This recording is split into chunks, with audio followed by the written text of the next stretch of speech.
E aí pessoal, tudo bem? Muito boa noite, muito bom dia, muito boa tarde para você que esteja assistindo essa videoaula. É um imenso prazer que tenho de falar com vocês. Meu nome é Pedro Poggi, sou professor de Química e hoje, gente, a gente está aqui com uma base, né? Ou seja, uma estrutura de exercícios, uma estrutura das células, ou seja, estudar um pouco mais as células para a prova da Polícia Civil do Estado do Rio de Janeiro para questões, né, de auxiliar de necrópsia. Gente, já gravamos um vídeo na aula passada, falamos um pouquinho sobre como funcionam os cargos na delegacia de auxiliar de necrópsia, técnico em necrópsia, perito criminal, delegado, inspetor, investigador. Então falamos um pouco sobre esses casos, né, e abordamos o que cada um faz. Qual é a função que cada um tem na delegacia, né, no seu distrito policial. Tá? E hoje a gente está aqui destinado para auxiliar de necrópsia, ou seja, umas monitorias, algumas aulas de monitoria destinadas para auxiliar de necrópsia. Perfeito? É uma bagagem que a gente leva do nosso curso de biologia básica, ou seja, então todo o nosso conteúdo ele vai rodar dentro de biologia básica, matemática e anatomia comparada, tá? Então assim, eu deixei até no portal Google Sala de Aula a prova da Polícia Civil de 2002, onde a gente consegue observar praticamente quase todas as suas questões de biologia simples, ou seja, biologia, a primeira parte que a gente entende na biologia ali no ensino médio e entre o ensino fundamental, é bem mais ali no ensino fundamental do sexto até o nono ano, tá? Uma biologia bem básica mesmo, uma biologia bem rasa, aquela teoria bem assim anterior, para a gente dar prosseguimento à prova da Polícia Civil do Estado do Rio de Janeiro para auxiliar de necrópsia, tá?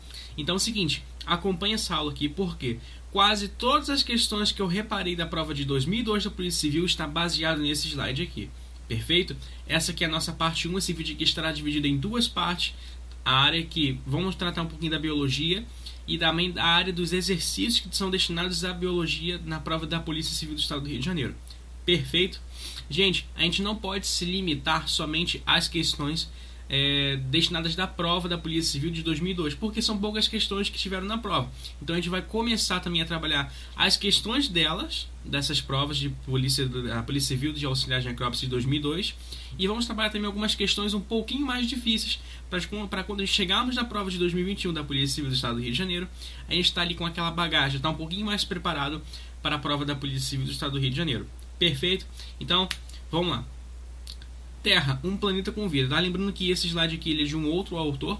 Eu achei interessantíssimo a gente abordar esse slide aqui, então os créditos desses slides aqui são destinados ao autor e eu estou apenas repassando e explicando como funciona, porque eu achei esse slide aqui fenomenal, sensacional e está com uma bagagem tão completa de tudo que iremos aprender na parte de auxiliar de necrópsia. Lembrando que a folhinha que eu deixei no Google Sala de Aula, ela tem uma autoria minha, ou seja, aquela folha ele fui eu que escrevi, e esses slides aqui ele é de outro autor, porém eu estou explicando esse slide aqui. Perfeito? Bom, primeira coisa que a gente tem que ter em mente, Terra, um planeta com vida. Quando a gente fala Terra, um planeta com vida, a gente fala sobre a biodiversidade. O que é biodiversidade? A biologia, a gente tem ali a parte separada do bio, que significa vida, logia, estudo, ou seja, o estudo da vida. E quando falamos sobre biodiversidade, a gente fala o quê? Sobre diversidades de vida que temos no planeta Terra. Ou seja, a gente tem ali as aves, a gente tem ali os répteis, a gente tem ali os animais terrestres, os animais aquáticos. Então a gente tem uma diversidade. Temos aí os seres humanos, temos os primatas, temos os macacos. Então a gente tem uma biodiversidade disponível dentro do planeta Terra. Ou seja, então é uma forma de caracterizar a vida, ou seja, o estudo da biologia, área bem básica que a gente vê lá no ensino fundamental. Então a gente vai ter o estudo da vida, o estudo da diversidade da vida, ok? Bom, como se titula aqui, um planeta essencial. O nosso planeta é rico de diversas formas de vida. A biodiversidade, vida, é o conjunto de todas as espécies que existem em um determinado ambiente, ou seja, os animais, os seres humanos, a evolução dos primatas, a evolução dos macacos, é uma forma de a gente explicar um pouco sobre a biodiversidade que está regindo aqui o nosso planeta. Perfeito? Bom, o que há de comum entre os seres vivos? Gente, o seguinte, a gente tem aqui a foto, né, de uma célula ali procarionte, uma célula eucarionte, que eu vou explicar lá na frente o que significa isso. Temos ali um ser humano, temos aqui um animal, temos ali os cogumelos, tá? Que são as plantas. Agora, o que diferencia, o que há entre comum entre eles? Gente, o seguinte, os humanos, né, eles possuem uma memória, ou seja, eles possuem uma capacidade motora bem diferente do que os animais. Os animais, eles possuem uma capacidade motora também bem diferente das plantas. A sua teoria, a sua espécie, o seu habitat é totalmente diferente do deles, tá? O habitat do ser humano é totalmente diferente de um da planta. E o habitat também de um animal, ele também é diferente de um ser humano. Então, o que há de comum entre eles são os costumes, ou seja, são as formas de pensamentos, ou seja, são as atitudes. Então, essa é a forma, o que há entre comum entre eles. Ou seja, um ser humano vai passando ao decorrer dos anos, ele vai fazendo seu aniversário, ele vai completando suas idades, ele vai crescendo naturalmente, ou seja, a forma natural da Terra. Né? O ser humano nasce, cresce, reproduz e morre. A planta também tem essa mesma origem? Sim, ela nasce, cresce, reproduz e também morre. Porém, eu tenho estilos de vida diferentes. O estilo de vida que um ser humano sobrevive, ele é totalmente diferente de uma planta. E o estilo que um ser humano sobrevive e o que um animal também sobrevive é também diferente os dois. Então é o seguinte, há essa variação. Quando a gente fala o que há de comum entre eles, é essa variação. Ou seja, é essa vida diferenciada que temos em cada uma dessas biodiversidades. Ok? Teoria celular. Quando a gente fala sobre teoria celular, a gente vai começar a estudar a célula definitivamente. A célula é a unidade mais pequena dos seres vivos que realiza os processos vitais. Ou seja, eu tenho até aqui um microscópio ao lado, que a gente vai fazer eu vou explicar um pouquinho como funciona o microscópio também, que é bastante importante, tá? É até mesmo na área prática, isso é interessantíssimo a gente entender um pouquinho também, tá bom? Então, a teoria da celular ela vai entender como funciona determinada célula, ou seja, são pequenos pontos que a gente não consegue enxergar a olho nu. A gente depende de microscópios eletrônicos, microscópios ópticos, né? Qual a diferença entre o microscópio óptico para o eletrônico? O eletrônico a gente consegue observar 1000 vezes mais, a gente consegue observar bem melhor, ter um detalhe bem melhor. O óptico a gente tem que regular para conseguir enxergar uma determinada porção dali da célula, tá? Então é o seguinte, a gente consegue até ver as hemácias, a gente consegue ver ali coisas bem pequenas ali no microscópio óptico, ou seja, são bem limitados. No eletrônico não. No eletrônico a gente tem ali uma diversidade melhor, a gente tem ali uma habilidade melhor para se lidar com isso, tá? A célula é a unidade morfologia e fisiológica do ser vivo, ou seja, o ser humano ele é regido por isso. Ou seja, desde quando surgiu o planeta, desde quando surgiu o homem na Terra, ele tem como a sua característica, a sua morfologia, a sua filosofia, né, as células. Ou seja, então, o ser humano ele é formado por essas células. Tem até um gráfico que eu ia falar com vocês que ele dá uma teoria muito grande, né? Ele vai do átomo, depois do átomo ele passa para as células, depois das células passa para os tecidos formam os órgãos.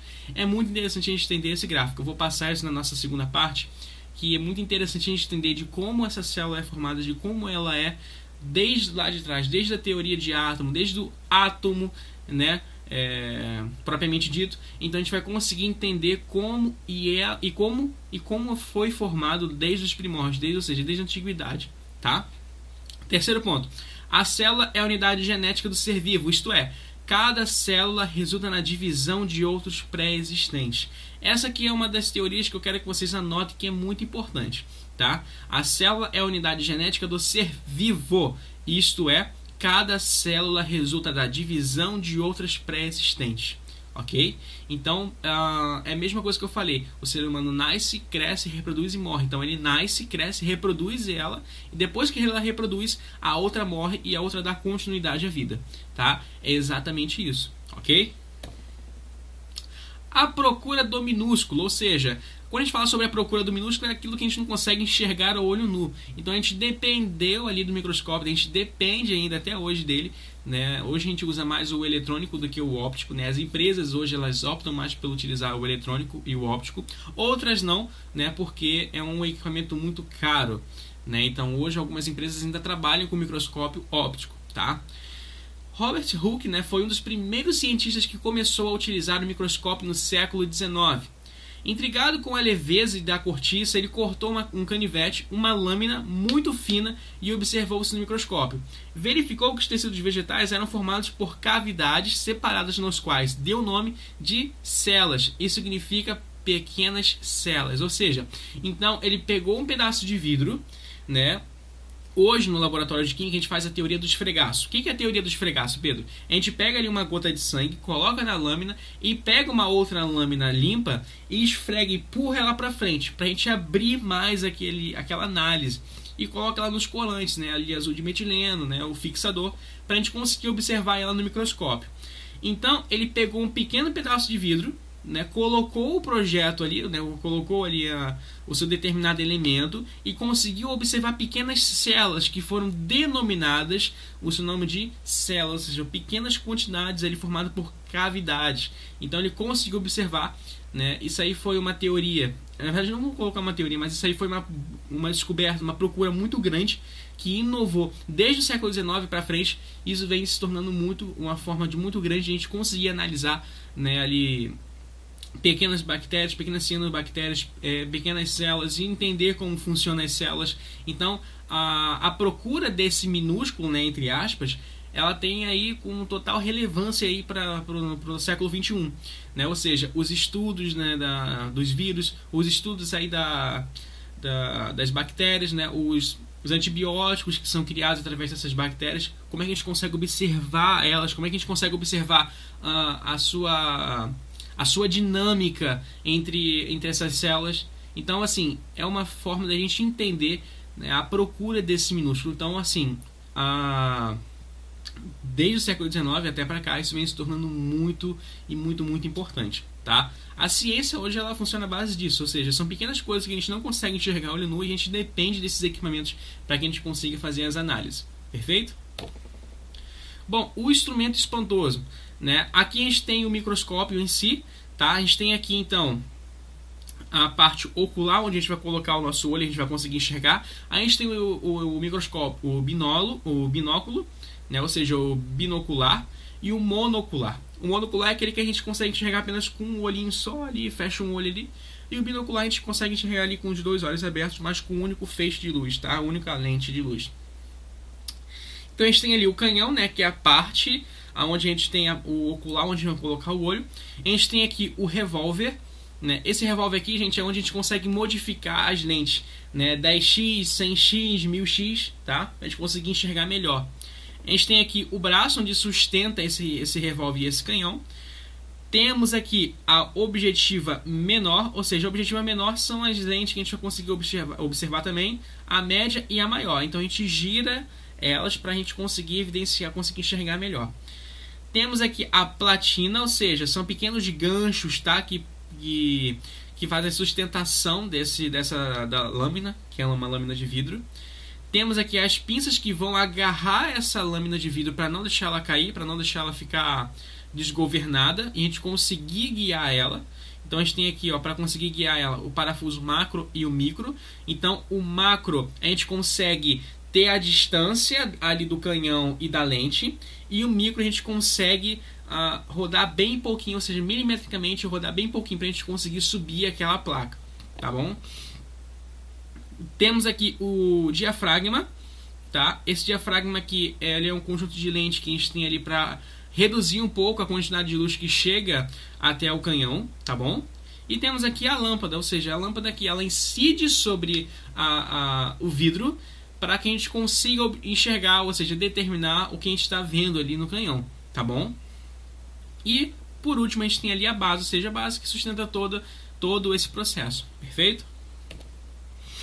Agora chegamos na parte mais importante. Células unicelulares e pluricelulares. O que são as células unicelulares? São constituídas por uma única célula. O próprio nome já diz uni, então a gente tem ali uma única célula regendo esse processo. Pluricelulares, constituído por mais do que uma célula, ou seja, uma diversidade de células, uma variedade de células. Então a gente tem ali pluri, é de muito, é de vários. Então a gente tem ali o quê? Constituídos por mais do que uma célula. Então mais do que uma, duas, três células. A gente não consegue medir tamanho, a gente não consegue medir, contar definitivamente quantas células tem. Perfeito? Agora o ser vivo pluricelular. Então a gente tem aqui o cérebro como o tecido nervoso. A gente tem ali a pele, o tecido epitelial. A gente vai aprender tudo isso na aula de anatomia comparada. O estômago como tecido muscular, o intestino, né, o epitélio glandular. A gente tem ali o tecido sanguíneo, que é o sangue. Temos o tecido olfativo, ou seja, que é o nariz. E temos ali o tecido ósseo, que é formado pelo osso, né? A gente tem ali a estrutura do osso. Então, todos esses processos aqui a gente vai entender em anatomia comparada. Perfeito? Agora, nossa organização celular. Como é que funciona a organização celular aqui, Pedro? As células, de acordo com a sua organização básica, classificam-se em procarióticas e células eucarióticas. As células procarióticas, elas não têm núcleo, ou seja, sem núcleo individualizado e sem organelas. Tá? Ou seja, então a gente não tem um núcleo ali individualizado e não possuímos as organelas. Nas células eucarióticas, a gente tem com o núcleo individualizado. Quando a gente fala núcleo, gente, individualizado, ou seja, é um núcleo separado de tudo. Então tem ali o núcleo e as outras estruturas em volta dele. Então a gente está individualizado. Então a gente tem ali célula eucariótica com núcleo individualizado e com organelas complexas. Tá? Então olha aqui, na célula procariótica, a gente tem ali os flagelos, né? Temos o nucleóide, que é o ADN. Esse nucleóide, esse ADN, ele fica solto, tá? Ele fica pernoitando dentro dessa célula procariótica. Ele não é fixo, ele não é individualizado. E temos aqui a membrana celular, né, que faz a proteção ali do que está dentro. A célula eucariótica, ela possui aqui no seu centro o seu núcleo individualizado. Então a gente tem ali o núcleo individualizado, temos as organelas, né, que são os mitocôndrias, os ribossomos. Temos a membrana celular, que é como se fosse um ovo, né, é como ela prende isso tudo ali dentro. E temos o citoplasma, que é como se fosse a clara do ovo, aquela clara branca do ovo. Pensa no ovo, você abre o ovo. O núcleo, isso na célula eucariótica, o núcleo é aquela gema amarela, o branco é o citoplasma e o que está à volta, aquela bordinha queimada do ovo, é a membrana plasmática, ou seja, que protege, né? E vamos tentar mentalizar esse processo. Então é aquela que protege toda aquela estrutura do citoplasma e do núcleo. Perfeito? As células eucarióticas e as células procarióticas, isso numa organização celular. As células eucarióticas são bem mais complexas, possuindo um ser organizado e inúmeros organelos dispersos no citoplasma. Foi o que eu acabei de falar. Na célula procariótica, a gente tem tudo de maneira espalhada, tudo de maneira... A gente tem ali uma membrana, é como se a gente pegasse um copo e colocasse tudo ali dentro de maneira dispersa. Isso na célula procariótica. Na célula eucariótica, a gente não acontece isso. A gente tem ali bem mais organizados, seus seres individualizados, ou seja, o núcleo está ali, o citoplasma está aqui, a membrana plasmática está aqui, o complexo de Golgi está aqui. Então a gente tem de maneira totalmente individualizada, ou seja, de maneira mais organizada. Traduzindo para o modelo geral, eucariótica organizada, procariótica de maneira desorganizada. Perfeito?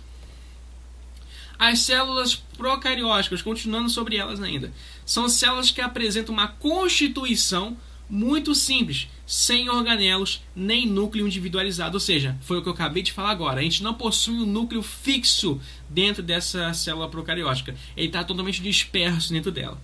Nestas células, o material genético não está envolvido pela membrana nuclear. Não apresenta, por isso, um verdadeiro núcleo, mas uma estrutura designada por nucleóide. E o que é nucleóide, Pedro? Nucleóide é a região do citoplasma onde se encontra o material genético. Ou seja, então a gente tem ali a membrana que envolve todo esse processo, tá? E ele está ali disperso dentro dela, tá? Não possui fixamente ali, ok? Então a gente tem aqui a cápsula que protege junto com a membrana plasmática, que protege esse material genético ali dentro de maneira dispersa, ok? Temos a parede celular também que faz a proteção desse material genético ali dentro, tá? E o citoplasma ali que está todo em azul, ou seja, são todos esses em azuis aqui, tá? Esse azul bem clarinho lá no fundo é o citoplasma, como se fosse a clara de ovo branca, o exemplo que eu citei lá atrás, ok? E as células eucarióticas, Pedro? As células eucarióticas são células mais complexas e geralmente de maiores dimensões que as procarióticas. O núcleo está bem definido e bem organizado, foi exatamente o que eu falei, pois existe uma membrana nuclear a envolver o material genético nuclear. Possui inúmeros organídeos celulares dispersos pelo citoplasma. O que acontece aqui, gente? Como foi o que eu falei com vocês, a célula eucariótica, a gente tem ali uma organização. Então olha aqui, ó, no centro aqui eu tenho o núcleo, ao lado tem as minhas organelas, as minhas mitocôndrias, ribossomos, complexos de Golgi, lisossomos. A gente vai entender cada função dela na próxima aula, na segunda parte. Temos aqui a citoplasma, que é esse todo em laranja aqui. Temos a membrana celular que faz o envolvimento dali para ficar tudo certinho ali dentro. Então é de maneira muito mais organizada, ok? Eu possuo ali meus núcleos individualizados. Eu possuo ali minha citoplasma individualizada. Eu possuo as minhas organelas individualizadas, cada um no seu espaço correto, ok? Agora, organização celular eucariótica animal. Gente, eu quero que vocês entendam uma coisa. Prestem bastante atenção nisso aqui, porque isso aqui caiu muito na prova da PCR de 2002, de auxiliar de necrópsia. Há uma diferença muito grande entre a célula animal e uma célula vegetal. Eu vou te explicar o porquê acontece isso. As células eucarióticas animais têm uma forma arredondada, olha, forma arredondada, e possuem mitocôndrias e vacúolos de pequenas dimensões. Ou seja, então tem aqui a membrana plasmática que envolve esse processo de maneira arredondada. Temos o citoplasma que está nesse azul clarinho aqui. A mitocôndria que faz o processo de respiração celular. E eles têm aqui o núcleo. Então eles têm ali de maneiras também individualizadas, porém de maneira arredondada. Isso numa célula eucariótica animal, ok? Organização celular eucariótica vegetal. Gente, olha a diferença entre a animal, que é de uma maneira bem mais arredondada, e olha a vegetal. Então eu quero que vocês não confundam isso, pelo amor de Deus. Mas tem coisas que a gente vai entender aqui que são totalmente diferentes da célula animal. As células eucarióticas animais têm uma forma retangular, ou seja, retangular, e possuem cloroplastos, vacúolos de grandes dimensões, mitocôndrias e parede celular. Só teve um errinho aqui, tá? As células eucarióticas vegetais têm uma forma retangular. Tira esses animais aqui e coloca vegetais. Tira os animais e coloca vegetais. Então as células eucarióticas vegetais têm uma forma retangular e possuem cloroplastos, vacúolos de grandes dimensões, mitocôndrias e parede celular. Vamos lá. A gente tem algumas coisas que estão aqui na célula vegetal que também estão na célula animal. Porém, temos coisas que estão na célula vegetal que não tem na célula animal. Ou seja, como é que eu faço para evidenciar isso, Pedro? Como é que eu diferencio a célula animal de uma célula vegetal? Olha aqui, a estrutura da célula vegetal ela apresenta de maneira mais retangular. E a estrutura da parede da célula animal ela apresenta de maneira muito mais redonda, mais esférica, tá? Então, evidencia isso. Outra coisa que vocês também podem diferenciar da célula animal e da célula vegetal é a presença de cloroplasto e a presença também de... só a presença de cloroplasto que você vai conseguir evidenciar a diferença entre uma célula animal e uma célula vegetal. A célula animal ela não possui cloroplastos, ou seja, então, evidenciem isso, cuidado com isso, perfeito? Então, essa é a diferença. Animal, mais esférica, e vegetal, modelo retangular. Animal não possui cloroplasto e vegetal possui cloroplasto. Perfeito? Diferença entre a célula animal e vegetal. Olha aqui agora que a gente vai conseguir entender umas diferenças bem básicas que a gente tem entre elas. A animal, a gente tem uma maneira ali muito mais redonda, é porque a gente está conseguindo ver ela de maneira em 180 graus, de maneira plana.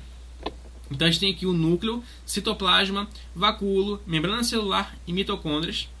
Na vegetal, temos o núcleo, citoplasma, vacúolo, cloroplastos, isso aqui na animal não tem, somente na vegetal, mitocôndrias e parede celular, ok? Então, essa é a diferença entre uma animal e vegetal. Animal, mais arredondada, vegetal, retangular e possui cloroplasto, ok? Apenas isso. Agora, outra coisa que eu quero falar com vocês aqui rapidinho. Tá vendo essa parte aqui, ó? Núcleo, membrana celular, citoplasma, vacúolo, mitocôndria. A gente vai conseguir evidenciar a diferença entre eles, tudo isso na nossa próxima aula. O que cada uma faz? Qual é a função de cada organela? A mitocôndria, respiração celular, ribossomo, síntese de proteína. A gente vai conseguir evidenciar isso na próxima aula, tá bom? De maneira bem mais detalhada. Qual é a função de cada um? Perfeito? Outra coisa aqui, diferença entre a célula animal e a célula vegetal e a célula procariótica. Núcleo, na célula animal tem, na vegetal tem, na procariótica não. Mitocôndria, possui na vegetal e possui na animal, na procariótica não. Cloroplastos, aqui que eu falei com vocês, na animal não possui cloroplastos, mas na vegetal sim. Descartem a célula procariótica aqui, tá? Tira isso aqui de vocês para vocês não transformarem e perderem o raciocínio do assunto, tá bom? Só pega aqui características, célula animal e vegetal. Parede celular. Animal não possui parede celular, ela possui membrana e na célula vegetal eu possuo a parede celular. Vacúolos, eu tenho ali na célula animal, eu também tenho, porém eles são menores, são pequenos, e na célula vegetal tem ali os vacúolos maiores. Então assim, a gente tem uma diversidade maior desses vacúolos na célula vegetal. Perfeito, gente? Então, terminamos a nossa aula por aqui hoje, nossa parte número 1 sobre o estudo das células, biologia básica para a prova da PCERD 2021, que eu tenho certeza que isso aqui vai estar na prova de vocês esse ano. Perfeito? Basicamente, gente, toda a prova de 2002 está aqui, tá bom? Se vocês pegarem a prova de 2002 da PCERD, ela está toda aqui, fora os assuntos de anatomia comparada que eu vou passar na próxima aula, que vai ser amanhã. Perfeito? Então, acompanhe a nossa aula de amanhã. Eu espero vocês amanhã aqui também no mesmo horário. Forte abraço a todos. Fiquem com Deus e tchau, tchau.